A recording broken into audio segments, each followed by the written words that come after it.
tidak nak tanggungjawab pada anak dia. Saya tak mau kawan. Saya nak kawan dengan mak bapak yang baik aja. Macam saya sendiri, 600,000 untuk anak belajar. Tidak, I don't want to be your friend. Berani cakap gitu? Tak berani dah sebab belum ada closing. Kalau kita closing banyak, kita tak heran.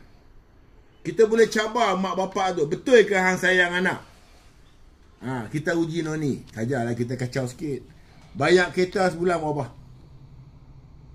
Dengan CBG yang 379. Simpan untuk anak berapa sebulan?